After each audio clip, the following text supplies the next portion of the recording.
Well, good morning. This is part 4 of my northeastern Oregon overlanding adventure.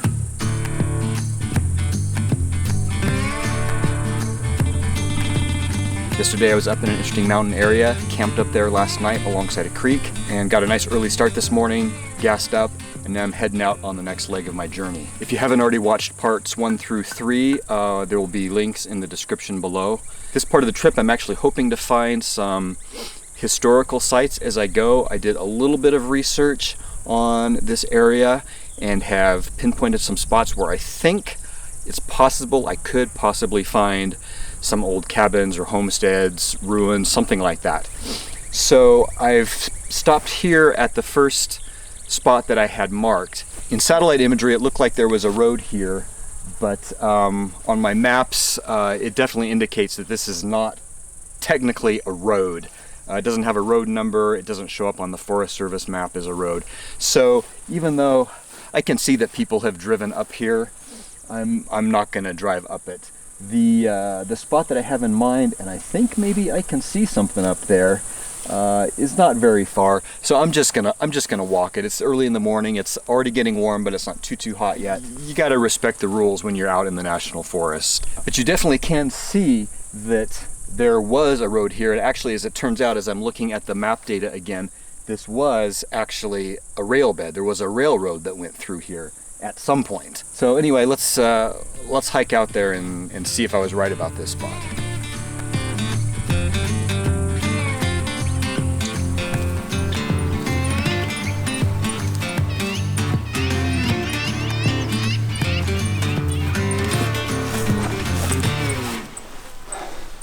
Bingo. Well,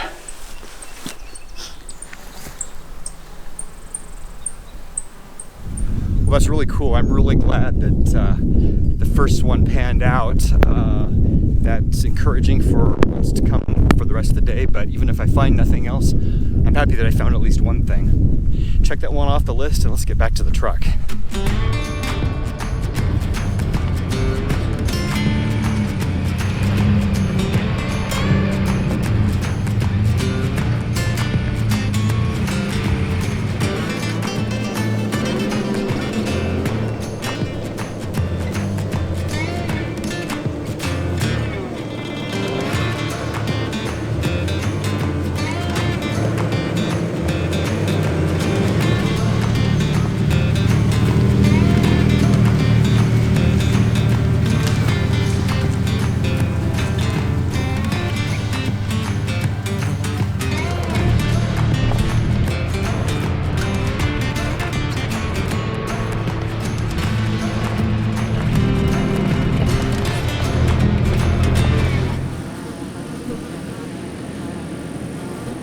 While the camera of course does not do it justice, the stretch of road is about the steepest, gnarliest thing I've encountered on this entire trip.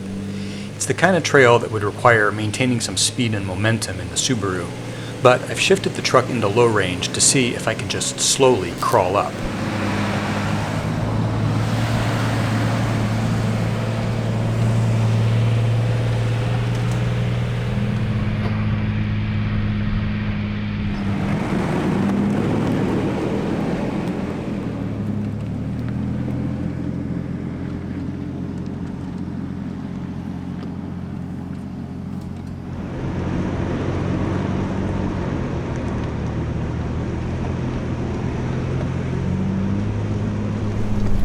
If I were to try something like that in the Forester, I would have had to use a lot more speed and momentum.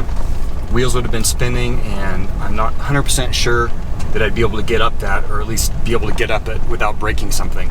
Especially that last little bit right at the end. I had to even throw the GoPro down just to pay attention to what I was doing and have both hands on the wheel.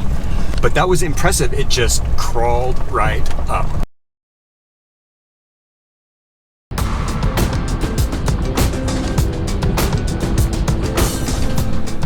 Forest is quite a bit less dense than where it was yesterday, so it's nice. You can see through it. It's just a little more pleasant to drive through. You get some glimpses of views. And I love how it's broken up by these beautiful green meadows every now and then.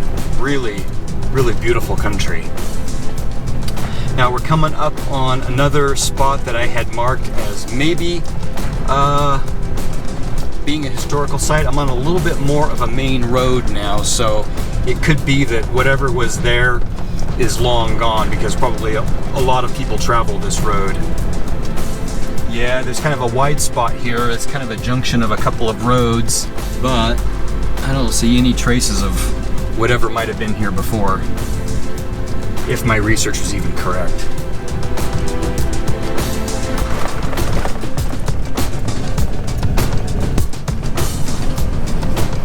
Just realized I think I can smell smoke. And the light has sort of a slightly orange haze to it. So yeah, that is definitely a fire burning over there. It looks like it must have started very recently. It looks pretty small, not very far away.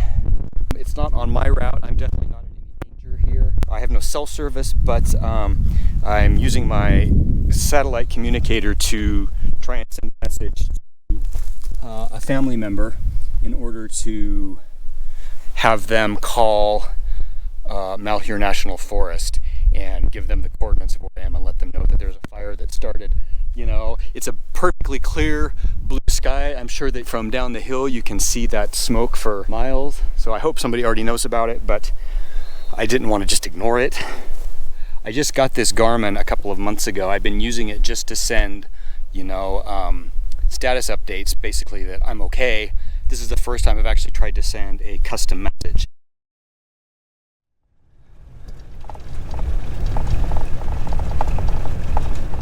Okay, well, I've done what I can. Hopefully they can get a crew onto that soon so it doesn't spread.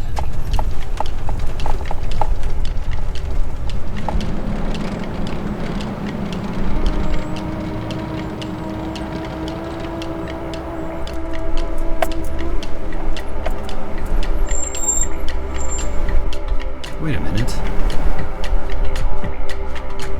Are those horses?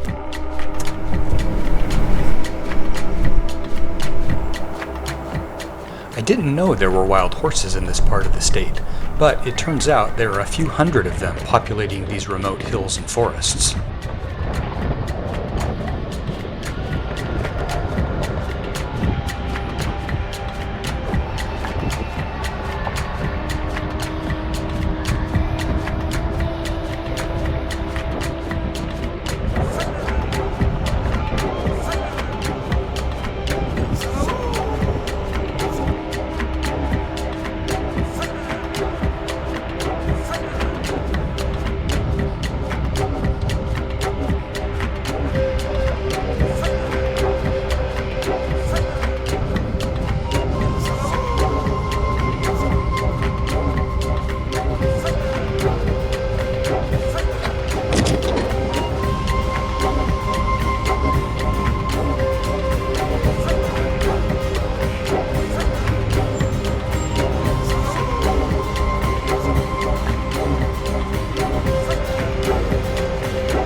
Gained some distance from that fire, but can still see the smoke rising up. And I've stirred up some horses, much closer this time. This little segment of the drive has just been super charming with this sort of prairie and the horses and this tiny little road winding through the pines. It's really cool. And I would have filmed more of it, but it's just brutally hot outside. I mean, it is unbearable. I'm doing everything I can to not be outside. Sorry. My route has been taking me along treeless ridgelines divided by forested valleys. There's some more horses.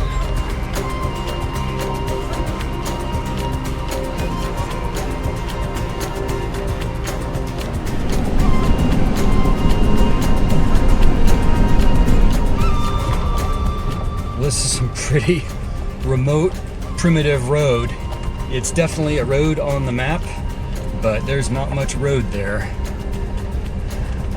Some of today I was on some pretty main looking Forest Service roads, and this is kind of just the opposite. But everything's going through. We're making progress, so that's encouraging. This is the kind of little road that I expect to suddenly come to an end or be blocked by a huge tree that no one has cleared. No. No, no, no, no, no, no, no.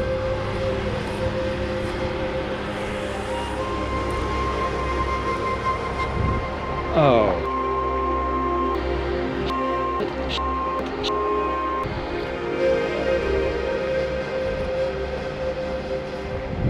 Well, I ain't clearing that thing. Or that one. Or the one beyond, or the one beyond, or the one beyond. Blocked routes are certainly nothing new for me, but it is particularly disheartening today as it's going to take some significant backtracking in order to reroute. Back through a bunch of gates, and I'm going to have to completely change my plan, I think, once again.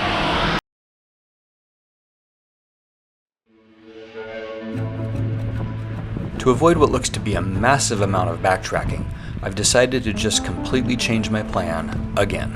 I found a road that leads towards a tiny town I had no intention of being anywhere near, but I know there's gas there.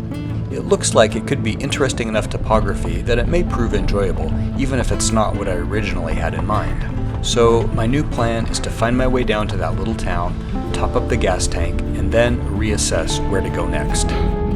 This road is just brutal, and it's so hot outside. It's got to be well over 100 out there. Of course, this morning when it was cooler, I was on nice smooth roads. Now, when I'd like to go a little faster, I'm creeping at, I don't know, 3 miles an hour. This is the only way out without completely backtracking. And, oh wait, I'm already off the road. Oh boy, this is not looking promising. Wait, does that veer back around? No, oh my god. Okay, well, this is gorgeous out here, but this is getting a little frustrating. I don't know if you can see that. There's the road I was gonna be on. It shows a nice main road like that. I accidentally veered off this way. I don't know if you can see, it's that road over there. And I came back, and trying to get back on the main road, I actually ended up on that other road over there. So the main road, the quote-unquote main road, goes right up the middle there, but there is 100% absolutely not a road. The two roads that are here both appear on the map to be dead-end spurs. It's certainly possible that the map data is a little off. I've seen that a number of times on this trip, but this road is so rocky and slow that I really don't want to trudge down it for another half hour, only to discover I have to turn around and trudge all the way back up.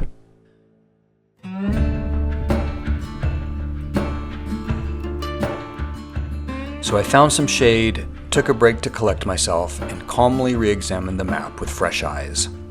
As a result, I spotted a potential route I had completely overlooked, which required only minimal backtracking.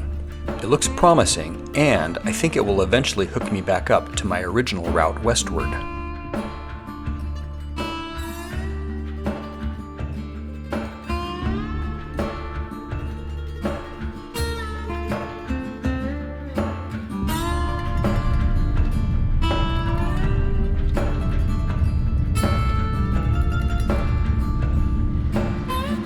So I've now reconnected with my originally planned route. And it is insanely hot. Was not lucky that the weekend that I was already going to be out this way turned out to be like the hottest weekend of the year in all of Oregon. Well, onward.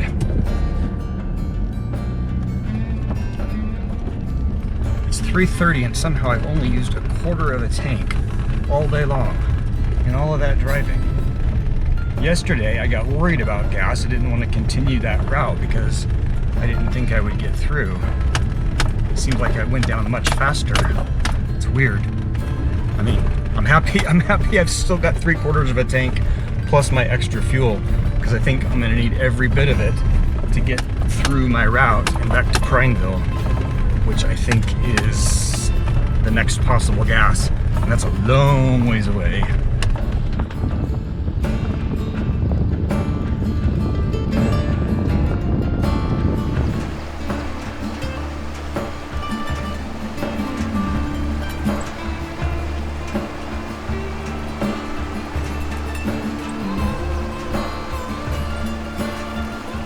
As I'm back on track here, I've come upon another potential homestead site I had flagged. I think I see some ruins, but the spur to get there is washed out and it's simply way too hot to hike over. I've still got a few more sites marked. Maybe I can get a little closer to the next one. Now this is a little more comfortable hike in 100-degree weather.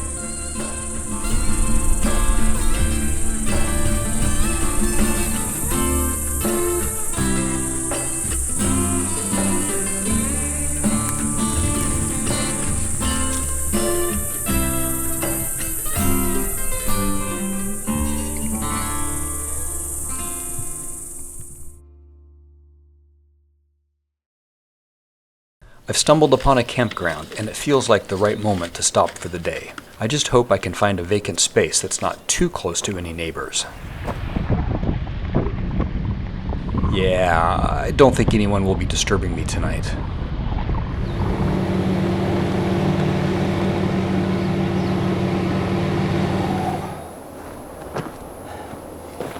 Well, I think I started about 7:30 this morning. It's almost 5:30 now. I've pretty much been driving all day. Since it's so unbelievably hot, I was planning to just keep driving until the sun got much, much lower.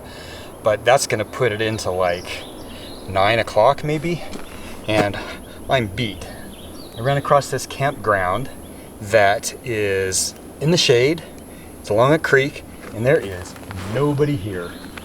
$8 a night sounds like a bargain.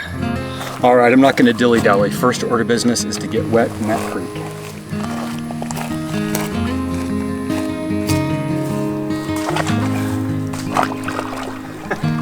Well, it's not a ton of water, but it's probably more water than I would have found if I'd kept driving for another 3 hours and ended up somewhere in the hills up there. I think this is perfect for tonight.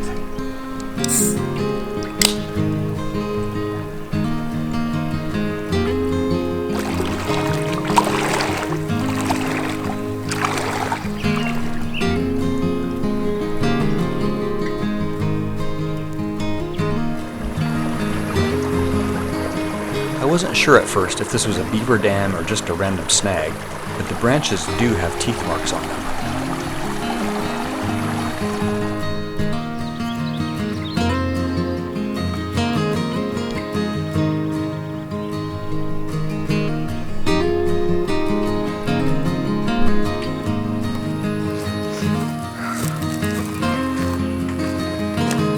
Oh, that's much better.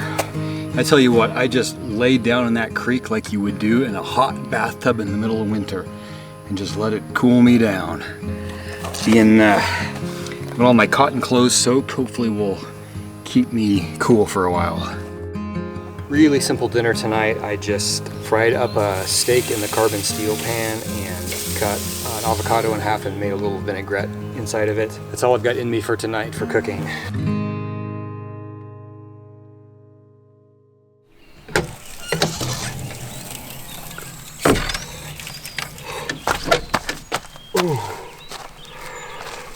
All right. It's 5 a.m. It's wonderfully chilly. Let's get some coffee made, get camp packed up, and hit the road before it gets hot.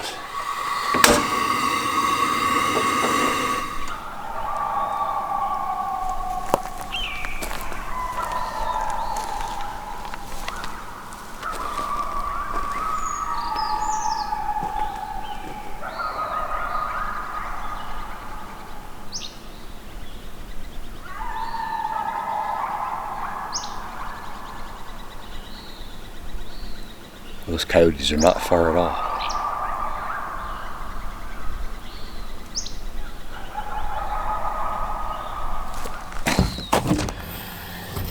Now, over the course of using the canopy for several days in a row on overlanding trip, I've already seen some things that I would do differently with the way I've set some things up. But one of the things that I really, really have loved is having the Jackery 1500 right here at the wind door where I can access it at any point during the day without getting into the canopy.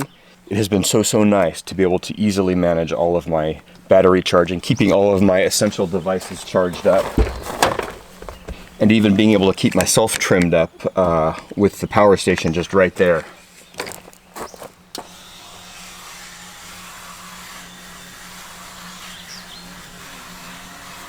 One nice thing about having my extra fuel divided among 3 2-gallon containers rather than one 5-gallon jerry can is that they're much easier to handle up on the roof.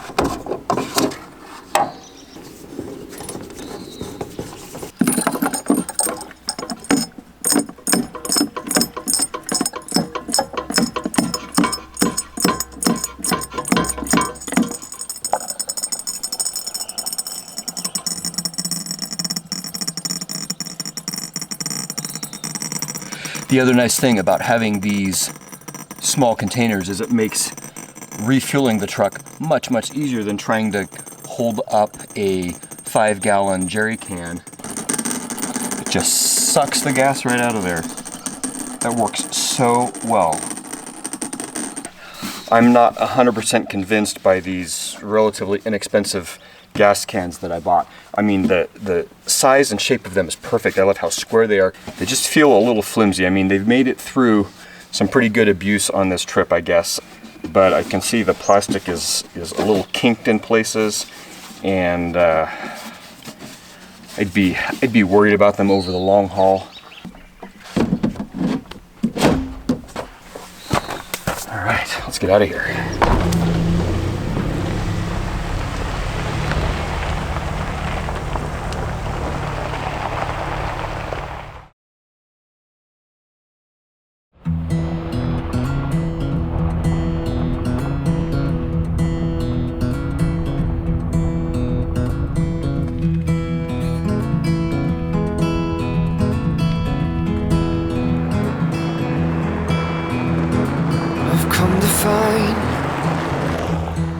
Out here on the road, so many men with talent, only a few have the soul.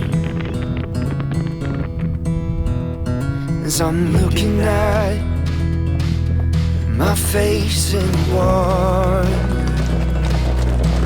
I wonder if I am alone. I'm just searching for a peace of mind, and I'm just a traveler passing through for time.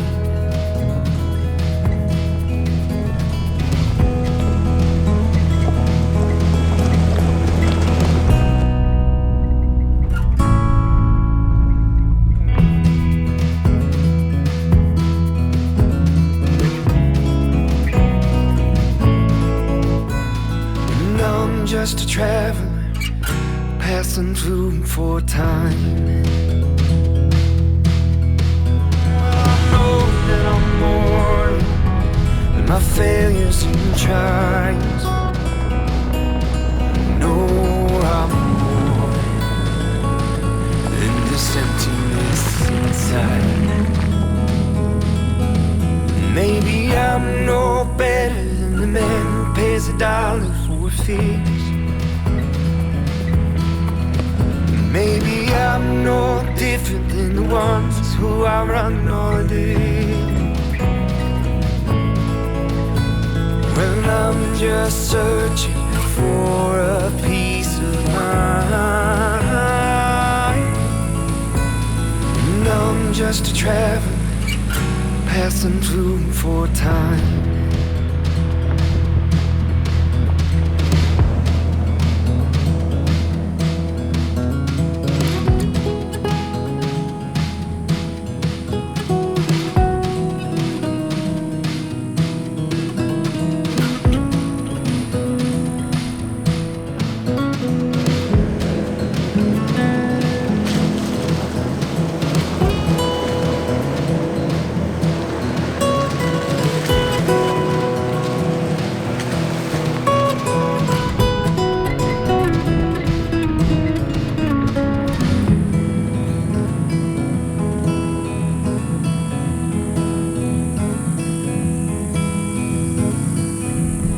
That was a fun and pretty little drive. I've now found my way back out onto a little bit more of a primary gravel road, but I think I'm getting close to the end of this expedition.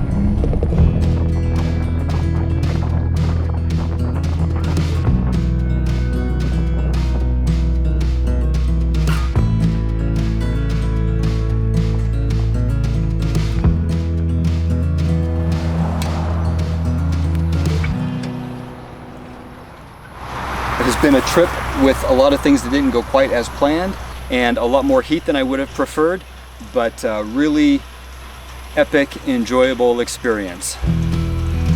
Now it's time to air up and head home.